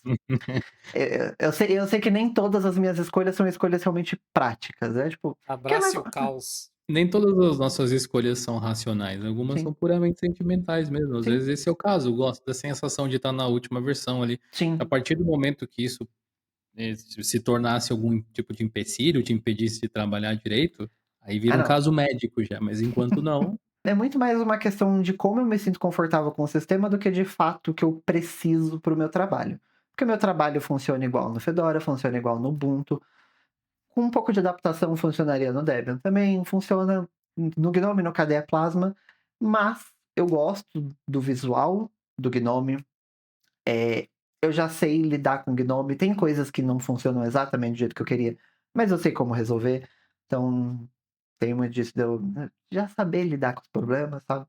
E eu gosto um pouco dessa filosofia do Fedora de, tipo, eu conseguir ter as últimas coisas de maneira relativamente rápida, eu consigo ter um kernel bem atualizado, eu consigo ter um driver bem atualizado, eu consigo estar sempre, ou quase sempre, né, na última versão do Gnome, mas ainda assim, não tão bleeding edge quanto o Arch Linux, sabe? Que, sei lá, cada vez que eu der um atualizar lá no terminal, vai vir aquela crise de ansiedade de será que meu sistema vai botar de novo? Não sabemos. Então, tipo, pelo menos o Fedora ele resolve uma boa parte pra mim, mas eu ainda gosto disso. E o fato dele ser bem clean. Ele vem o Gnome puro, do jeito que os Gnomers quiseram que fosse, e eu adiciono o que eu quero. Eu não preciso ficar tirando as coisas. Porque tem muita coisa que eu gosto do próximo do Gnome, e se eu fosse usar um Ubuntu, eu teria que ficar tirando as coisas. E eu prefiro só adicionar o que eu quero. tem mais a ver com como você gosta que o sistema trabalhe, né? Sim, Tipo, como sim, ele sim. funciona. E aí tem um outro episódio que a gente destrinchou isso totalmente, porque tipo, eu adoro o Ubuntu, é uma das minhas distros favoritas, e eu até tenho a Snap Store instalada no meu Pop! OS para instalar e gerenciar alguns poucos pacotes, ou testar às vezes, mas eu não gosto do Ubuntu já ser assim. Eu não sei. Tipo, se eu tivesse lá, eu sei que eu ia querer mudar as coisas e aos pouquinhos eu ia transformar o Ubuntu no Zorin, no Pop! OS, no fim das contas, então já achei melhor ir direto para as outras. Mas isso não tem a ver com É, o ciclo de lançamentos deles, né? E todo esse papo que a gente teve, que é bem difícil de condensar, na verdade. Mas a gente pode meio que resumir que, por exemplo, eu utilizo uma versão LTS e Point Release. Uma LTS Point Release, que é o Debian. O Jonathan, hoje, ele tá no Pop! OS, então é uma Point Release híbrida, porque não é Bleeding Edge totalmente, mas em algumas partes é. Ela é O uma Raul, LTS também, né? Que é a base exato. LTS. sim, O Raul com o Fedora 40, né, que você está utilizando, né, Raul, é uma sim. point release e ele é também parcialmente bleeding edge, apesar dele não ser híbrido, porque não mudam as versões dos principais pacotes dentro da mesma versão do Fedora. Só Uhum. vai mudar quando sair o novo Fedora. Tipo, no Fedora 40 não vai ter o GNOME 47, por exemplo. Não, Vai estar no 46 e quando sair o Fedora, que a janela de lançamento é menor, então permite que eles façam na sim. outra, somente no próximo lançamento. Mas agora vem a brincadeira, a pegadinha que não estava no script. Se vocês tivessem que indicar uma outra distribuição que eu não diria o oposto, mas que não necessariamente segue a mesma linha de funcionamento da distribuição que você mais gosta, que outra distribuição você indicaria? Vamos lá, Raul. Difícil, difícil. Acho que é que, por exemplo, eu gostaria de uma das que eu tava até cogitando era o Ubuntu 24.04, mas eu não acho que ela é Assim, ela é oposta se você pensar em não atualizar e ficar no Ubuntu 24.04 por todo o período dele de suporte. Aí realmente, aí é que quando as duas lançaram, elas eram praticamente iguais. Só que o Ubuntu 24.04 ele vai continuar aqui até o final do suporte dele. E daqui 13 meses o Fedora 40 já assumiu, né? Porque eles têm 13 meses de suporte cada uma. Então, ela vai mudando com o tempo, mas quando saiu era igual. Então, por isso que eu acho um pouco difícil falar que o Ubuntu seria outra opção, porque ela é muito parecida do Fedora 40 de hoje. Mas eu acho que uma outra opção, e por um lado não tão assim próximo do Bleeding Edge, porque por mais que o Fedora não seja Bleeding Edge, mas eu acho que ele tá muito mais próximo do Bleeding Edge do que próximo do LTS. Me dói falar isso, mas o Debian, eu acho. Eu acho que não falando em usuário novato e tal, porque aí eu sempre vou indicar Zorin e Linux Mint. Mas acho que quando a gente fala no geralzão, eu acho que o Debian, sabe? Que eu acho que é uma boa distro, assim, estável, sabe? Eu acho que ela é Eu uma boa posso dizer opção. que eu fiquei surpreso. Eu imaginei que você ia recomendar o Elementary. Sinceramente, eu achei que você ia Hum, falar do Elementary. Mas queria, mas eu acho que ele tá longe de ser uma recomendação, sabe? Eu acho que ele sabe exatamente pra onde ele quer ir. Ele quer ir pra um lugar que eu gosto, mas ele tá com preguiça de andar. Não preguiça, quando porque ele. não é como se os desenvolvedores estivessem com preguiça, mas tipo, Pra quem acompanhava a cena do rock dos anos 90, quando o Guns N' Roses acabou, eles prometeram fazer um álbum novo lá em 1994, eu acho, alguma coisa assim, que se chamava Chinese Democracy. Aí virou tipo um meme ao longo do tempo, porque eles foram finalmente lançar esse álbum, se eu não me engano, em 2009 só. nossa, foi Porque a tudo isso. banda se separou, acabou, voltou, o Axel fez sozinho, né, e coisa assim. O Elementary OS é o Chinese Democracy do Linux. Aquela promessa de que não, nós vamos entregar um negócio legal. E aí quando chega não é tão legal assim e, e demorou tipo uma década.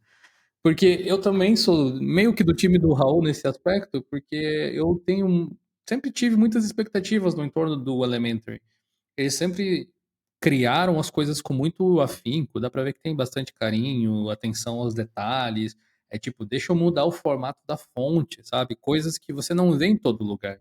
Pode até parecer superficial para algumas pessoas, mas eu admiro esse tipo de artesanato com código, sabe? Acho legal. Mas realmente é uma distro muito pouco usável. Depois de vários anos, assim, vários problemas técnicos que as pessoas iriam ter se fossem utilizar. Então ele fica meio que uma prova de conceito ainda, muitas vezes. E as oscilações que o projeto passou nos últimos tempos provavelmente não ajudaram também com saída de membro fundador, etc. Deram talvez uma chacoalhada no projeto a ponto de ter que reestruturar algumas coisas internas de como as coisas funcionam, aumentar a responsabilidade nos que ficaram, aquela coisa toda. Enfim, torço por ele, mas realmente não. Eu já observei diversas vezes uma coisa que o Deepin faz muito também, que não é necessariamente legal. Tipo assim, você melhorar os seus programas é sempre uma boa coisa. Isso não dá para dizer que realmente seja um aspecto negativo. Porém, tem uma forma de ver isso, que é eles ficarem refatorando diversas vezes o mesmo software. Eu acho que o player de vídeo, de áudio do Elementary OS já foi refeito algumas vezes, e algumas vezes foi refeito do zero mesmo. Aí você pensa, ok, tipo, melhorou o programa, melhorou, trouxe mais recursos. Pior que às vezes não. Tipo, o software tinha mais ou menos as mesmas coisas, mas eles achavam que tinha que ser feito de uma forma diferente para progredir depois de um outro jeito. O que eu entendo faz algum sentido, mas você gastou muito tempo em cima de um player de música, sabe? De um player de vídeo. Faz parte do sistema, etc. Mas do ponto de vista de, ok, isso aqui é um projeto, é uma empresa, como que a gente aumenta a presença do nosso sistema operacional no computador das pessoas? Visto que é algo que as pessoas têm que deliberadamente escolher usar, sabe? É difícil dizer, mas se fosse eu no lugar, eu acho que eu optaria por fazer um equilíbrio um pouco maior em relação a o que vai ser feito e quando, sabe? Dá para lidar com esse software por mais um tempo? É melhor a gente investir numa feature que está faltando no sistema que poderia fazer o uso dele mais fácil pelas pessoas, porque não importa quantas vezes você refatore o seu player de vídeo, as pessoas ainda vão instalar o VLC, sabe? E não importa quantas vezes você faça o seu player de áudio, as pessoas ainda vão instalar o Spotify. Então, você pode ter um software aí no seu ecossistema de desktop e ele não precisa receber tanta atenção quanto eles deram, eu acho. Mas enfim, né? Coisas de cada projeto, sabe? O que almeja e por onde, qual o caminho que quer percorrer para chegar lá no fim das contas. Agora, senhor Jonathan, o senhor precisa nos sugerir, nos dizer qual distro que você utilizaria aí. Pensando em estabilidade, eu acho que o Debian e o OpenSUSE Leap são duas alternativas interessantes. Se eu fosse usar, eu usaria o Debian, pensando só em estabilidade. Acho a base mais conhecida por mim, tenho mais experiência. E às vezes que eu tentei utilizar o OpenSUSE, todo mundo fala muito bem do YAST, e de vez em quando ele vem a calhar, aquele painel de controle do OpenSUSE, mas frequentemente você pensa assim, que droga, eu vou ter que utilizar o YAST, porque ele não conseguiu resolver uma coisa que ele deveria conseguir resolver, sabe? Mas enfim. Então, eu acho que eu iria pro Debian nesse aspecto. Se fosse pensar pro lado Bleeding Edge, já que o Pop é meio que uma mescla, então para as duas pontas, assim, acho que eu gosto do Arch, possivelmente eu utilizaria ele também. Eu não sei se eu utilizaria ele diretamente ou se eu utilizaria alguma dessas flavors, variações que existem hoje em dia, que basicamente são um instalador para ele e aí facilitariam algumas coisas. Por exemplo, eu tenho um vídeo que eu quero fazer também a respeito dessa distribuição, que eu ainda não pude testar propriamente, mas é o Kashi OS, muita gente vem falando bem dele.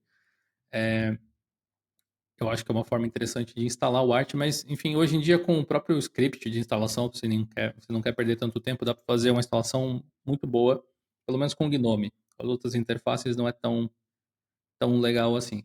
E eu vi que eles estão adicionando agora o suporte ao Cosmic novo, né, mesmo em alpha, no instalador. Sim. Eu me surpreendeu até mesmo, porque não é uma versão final ainda, né? Então, talvez poderia ser uma opção, se eu gostasse do Cosmic, que é a interface que eu uso aqui, mas na versão Gnome no momento, e quisesse usar um negócio Bleeding Edge, seria uma alternativa, possivelmente. E tal. Então, acho que ficaria nessas duas. Mas o que não falta é alternativas que são similares ao próprio Pop, mas com algumas diferenças pequenas, o Zorin, o próprio Ubuntu, o Mint, Uhum. enfim. Acho Sim. que esses seriam migrações mais fáceis, porque literalmente a mesma base de sistema. No meu caso, que eu gosto de estar ali num estável, mas eu flerto com esse Bleeding Edge, eu já tive essa experiência e provavelmente eu iria para ela novamente, que é utilizar o OpenSUSE Tumbleweed. Ele é basicamente o oposto do Debian, né? Ele é um rolling release Bleeding Edge, ele tem atualizações todo dia. Só que o Tumbleweed, assim como o Arch Linux, apesar deles não terem releases, eles têm um negócio que eles chamam de versão de produto. Então, eles têm umas marcações de atualizações. Eu acho até que para facilitar você voltar atrás caso alguma coisa quebre. Então, o Tumbleweed ele tem esse negócio que eu acho muito legal. Eu utilizei ele durante bastante tempo. Eu até me habituei com Yast, assim, as pouquíssimas coisas que eu estava fazendo em Yast, eu já estava mais amigável com ele, assim. Continuo achando que é muito mais fácil gerenciar pelo painel de controle do Gnome. Eu preferia que eles colocassem as coisas no painel de controle do Gnome, por exemplo. Quer ver como que era o OpenSUSE, o YAST, em 2008? É só baixar o OpenSUSE hoje. Eu usava o OpenSUSE nessa época, mais ou menos, porque eu trabalhei numa empresa que o parque era só OpenSUSE. Antes de ser Tumbleweed, antes de ser toda essa parada aí. E era bem pior do que era hoje. Já Olha, melhorou muito. talvez eu tenha Era chutado pior. para muito longe, mas acho que desde 2018, alguma coisa assim que eu lembro de É, testar com certa frequência, talvez, é. realmente não mudou nada. Eles foram refinando, adicionando algumas opções. Coisas que eram redundantes, eles juntaram num lugar só. O YAST é o Gnome Twix do OpenSUSE, né, digamos assim. E aí a minha opinião permanece a mesma que eu disse antes. Se você vai entregar o negócio com as interfaces, você integra elas na interface. Só que eu percebo que várias distribuições fazem isso, né? O Big Linux tem um painel de controle à parte. Tipo, gente, é ruim no Windows quando tem dois painéis de controle. A Microsoft vem tentando matar o outro faz um tempo já, sabe? No Linux também não é o ideal. Eu entendo por que é feito, porque daí você não precisa alterar o código das interfaces, né? Você não precisa mexer com isso, você só entrega um software adicional que facilita a independência. Mas realmente não é a forma certa de fazer o negócio, porque teoricamente, você deveria ir num único lugar, no painel de controle, e você ter todas as opções para controlar o seu sistema ali, numa arquitetura mais idealizada, digamos assim, né? O Yast meio que faz isso para ser híbrido entre KDE e GNOME, mas ele fica bem mais até exagero, mas ele fica menos pior no Plasma, eu acho. No GNOME ele realmente é um software totalmente perdido. Os padrões de design dele não tem absolutamente nada a ver. Agora, com o KDE Plasma, ele ainda lembra o Plasma um pouco mais antigo. Então, fica mais ou menos parecido. Como que essa conversa rendeu várias coisas interessantes aqui. Espero que vocês que acompanharam essa conversa até aqui tenham conseguido absorver esses conceitos. É bastante coisa para se pensar, mas não se preocupe. Se você não absorveu profundamente todas, relaxa, porque isso é questão de tempo. Você vai mexendo nas distribuições, você vai estudando um pouco mais, vendo alguns outros conteúdos, inclusive um conteúdo recente que o Gil fez sobre o Vanilla OS aborda aí mais algumas outras coisas que a gente não comentou aqui, como a imutabilidade, por exemplo, e tem outros conteúdos do canal que abordam isso também. Então, relaxa, você não precisa aprender tudo de uma vez, mas só de você já ter acompanhado aqui, você já deu alguns passos adiante aí em entender melhor como que cada coisa se encaixa dentro de não só de distribuições Linux, mas de programas em geral, né? Eu acho que muito do que a gente explicou aqui vale para tecnologia de uma forma quase que agnóstica, assim, uma maioria dos programas hoje em dia. Esse podcast é LTS, né? Ele vai ter as conversas dele aqui vão perdurar por muitos anos, hein? Eu acho que antes da gente encerrar, vale só a pena a gente fazer um jabá do grande projeto de benchmark que está rodando, né? Quem acompanha o canal de Linux lá nas posts da comunidade já viu algumas coisas acontecendo, mas você pode dar uma palhinha pra gente de como está o grande projeto de benchmark aí? Sim, o GPDL, né, o grande benchmark de distros Linux, ele foi completado já, na verdade. Só que agora a gente está tratando os dados, que tem dado pra caracas aí no negócio. Eu fiz mais de 1.200 testes em 20 distribuições e o Windows 11. Cansei só de lembrar aqui. Eu realmente trabalhei nos finais de semana para conseguir cobrir ali, enfim. Às vezes ficava aqui, aí o PC do benchmark aqui do lado ia, enfim, reproduzindo. Ah, eu acho que vai ficar bem legal, vai trazer informações de uma forma palpável, porque as distribuições foram testadas dentro de um mesmo time frame ali de aproximadamente um mês, menos que isso até na verdade. Então, é como se você tivesse pego, deixa eu baixar todos esses sistemas, instalar no meu laptop, no meu PC com a placa da AMD, outra da Nvidia, né? Tipo, fazer essa troca ali, testar e ver como que funcionaria. Deu para observar vários sistemas diferentes, deu para observar sistemas que não conseguiram realizar alguns testes, que por algum tipo de incompatibilidade difícil de prever. Eu acho, tenho quase certeza que eu briquei uma das placas de vídeo, que eu tive que fazer uns esquemas mais pro final ali, quase. Mas ficou muito legal. E tem uma coisa que a gente está vendo de fazer que é como apresentar esses dados ainda. Então ainda não tenho certeza de como a gente vai fazer isso. No mínimo a gente vai liberar as planilhas para o pessoal acessar, poder baixar, copiar e analisar por conta própria se quiser.